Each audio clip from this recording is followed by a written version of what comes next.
नाराजगी भी चल रही है। संजय रॉय को कोर्ट में पेश किया गया है और बड़ी बात यह है कि संजय रॉय के पॉलीग्राफ टेस्ट के साथ साथ उन 4 किरदारों की भी पॉलीग्राफ टेस्ट की इजाजत मिल गई यहाँ सीबीआई को, जो उस दिन पीड़िता के साथ डिनर कर रहे थे, शाम के वक्त मौजूद थे। तो उनसे भी अब सच को लेकर पूछताछ होगी और तह तक जाने की कोशिश होगी। ऐसे में उम्मीद की जा रही है कि ये पूरी गुत्थी सुलझ सकती है। रिपोर्ट आपको दिखाते हैं।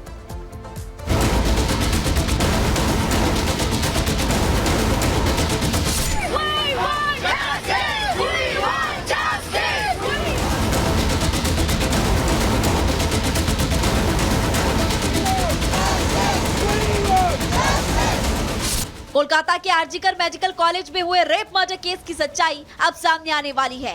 वो सच सामने आने वाला है जिसको लेकर सीबीआई लंबे समय से कई संदिग्धों से पूछताछ कर रही थी। दरअसल सीबीआई को संदीप घोष और लेडी डॉक्टर के साथ रात में खाना खाने वाले 4 डॉक्टर्स की पॉलीग्राफी टेस्ट की इजाजत मिल गई है और ये भी तय हो गया कि बहुत जल्द कोलकाता कांड के गुनहगारों के चेहरे से पर्दा उठ जाएगा, फिर चाहे वो आरोपी संजय रॉय हो या आरजीकर मेडिकल कॉलेज के प्रिंसिपल रहे संदीप घोष।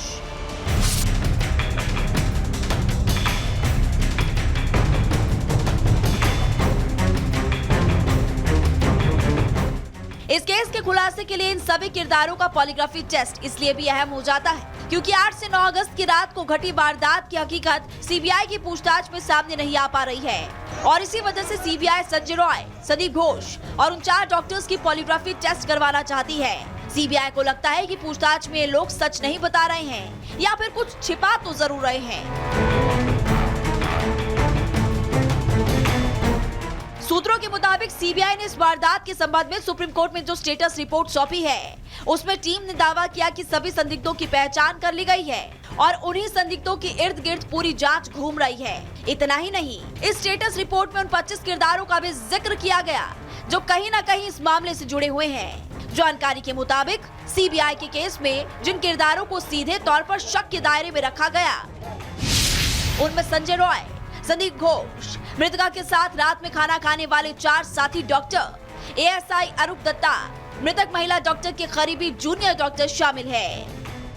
सीबीआई ने अपनी स्टेटस रिपोर्ट में ये भी कहा वो 25 किरदारों के जरिए इस रेप कांड की हत्या की सारी कड़ियों को जोड़ने की कोशिश कर रहे हैं, लेकिन इसमें कुछ ऐसे भी किरदार हैं जो सीबीआई के सवालों का सीधा सीधा जवाब नहीं देकर जांच की दिशा उलझा रहे हैं और इसी वजह से सीबीआई उनका पॉलीग्राफी टेस्ट करवाना चाहती है। इधर कोर्ट ने पॉलीग्राफ टेस्ट की इजाजत देने के साथ ही अगली सुनवाई के दौरान कोलकाता पुलिस के सीनियर अधिकारियों को भी तलब किया, जिसमें साफ है कि सीबीआई से लेकर सुप्रीम कोर्ट ने इस मामले में अब तक की गई लीपापोती की निशानदेही कर ली है और अब उम्मीद है कि जल्द इस केस के असली गुनहगारों के चेहरों से पर्दा उठ जाएगा। Bureau report, Republic Bharat. और आइए अब आपको बताते हैं कैसे होता है ये पॉलीग्राफी टेस्ट। दरअसल व्यक्ति को एक मशीन से इसमें जोड़ा जाता है और इसके बाद परीक्षण के दौरान सवाल पूछे जाते हैं। वो तमाम सवाल जिसको लेकर के जवाब स्पष्ट मिले इसकी कोशिश होती है। मशीन शारीरिक प्रतिक्रियाओं को मापती है, उस वक्त क्या कुछ हलचल है, किस तरह से हार्ट बीट्स हैं, वो तमाम चीज़ों को इसमें देखा जाता है। इसमें हार्ट रेट, ब्लड प्रेशर, तमाम चीज़ों को देखा जाता है। मशीन से सांस लेने की दर भी मापी जाती है, यानी सैचुरेशन रेट क्या है उस वक्त ये देखा जाता है। झूठ बोलने पर शारीरिक प्रतिक्रियाएं बदल जाती हैं, ये रीडिंग्स बदल जाती हैं और इसी से पता लगता है कि ये शख्स झूठ बोल रहा है। झूठ बोलने पर हार्ट रेट और ब्लड प्रेशर बढ़ जाता है। इससे समझ में आता है कि जो जवाब दिया जा रहा है वो सही नहीं है। टेस्ट के परिणामों को एक ग्राफ पर दिखाया जाता है कि ये इसमें रीडिंग्स आई हैं, ये सवाल है, इसको इस तरीके से उस दौरान जो शरीर की प्रतिक्रिया है वो रही है और इसी से समझ में आता है कि जिसका पॉलीग्राफी टेस्ट किया जा रहा है वो सच बोल रहा है या झूठ बोल रहा है। इस वक्त एक और बड़ी खबर आ रही है, उसका भी रुख करते हैं क्योंकि इस पर हम लगातार आपको अपडेट दे रहे हैं और इस वक्त आपको बता दें संजय रॉय से 3 घंटे से लगातार पूछताछ जारी है। आरोपी संजय रॉय जिसको आज कोर्ट में पेश भी किया जाना है। सीबीआई दफ्तर आज 8वें दिन पूछताछ भी कर रही है। बड़ी जानकारी इस वक्त आपको बता रहे हैं, जो अपडेट आ रहा है कि इस पूरे मामले में ये जानना जरूरी है कि उस दिन कौन कौन लोग थे, क्योंकि संजय रॉय जो मुख्य आरोपी है, लेकिन उसका साथ किसने दिया ये जानना जरूरी है। तो संजय रॉय से एक तरफ पूछताछ जारी है, संदीप घोष से एक तरफ पूछताछ जारी है, अरूप दत्ता से लगातार पूछताछ जारी है और इसीलिए अब ये देखना है ये कड़ियां कहां से जा करके जुड़ती हैं, क्योंकि इस मामले में पुलिस की भूमिका संदेहास्पद रही। पुलिस को जो जिम्मेदारी निभानी चाहिए थी वो नहीं निभाई गई। सबसे अहम कि जो सबूत है उनको कैसे नष्ट करने की कोशिशें की गई, ये तमाम चीजें जो अब निकलकर सामने आ रही है। इस बीच आपको बता दें कि कल ही चूंकि कोर्ट ने पॉलीग्राफी की मंजूरी दी थी और संजय रॉय से इस वक्त 3 घंटे से पूछताछ जारी है।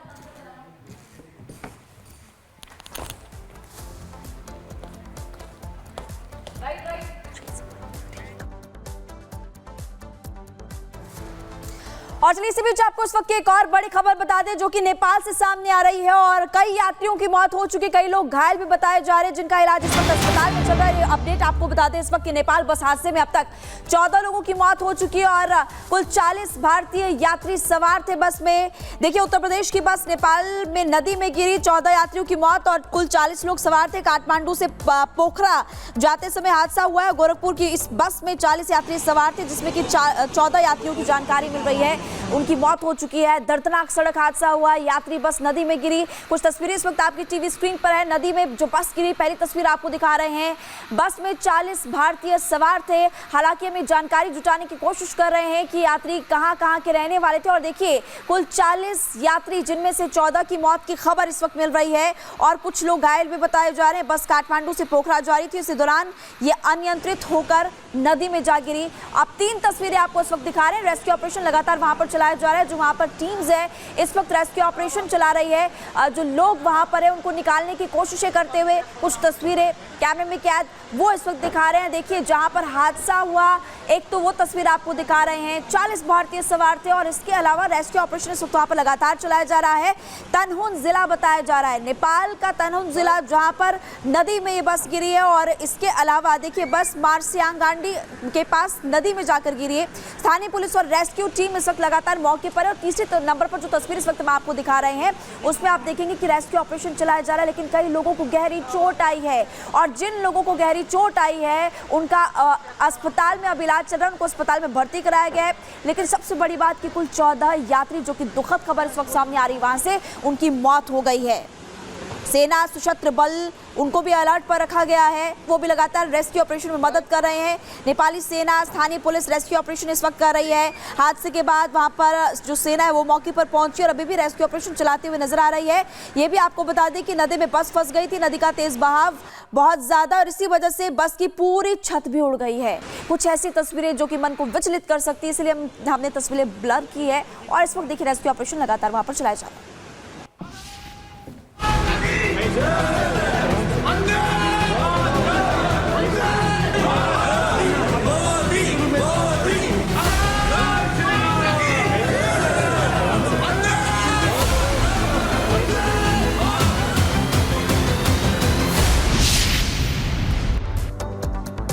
और युद्ध क्षेत्र में पहुंच चुके हैं प्रधानमंत्री नरेंद्र मोदी। यूक्रेन पहुंच चुके हैं और बड़ी बात यह है कि उनका भव्य स्वागत किया गया है। भारतीय समुदाय के लोगों ने जयकारे के साथ उनका स्वागत किया, जहां भारत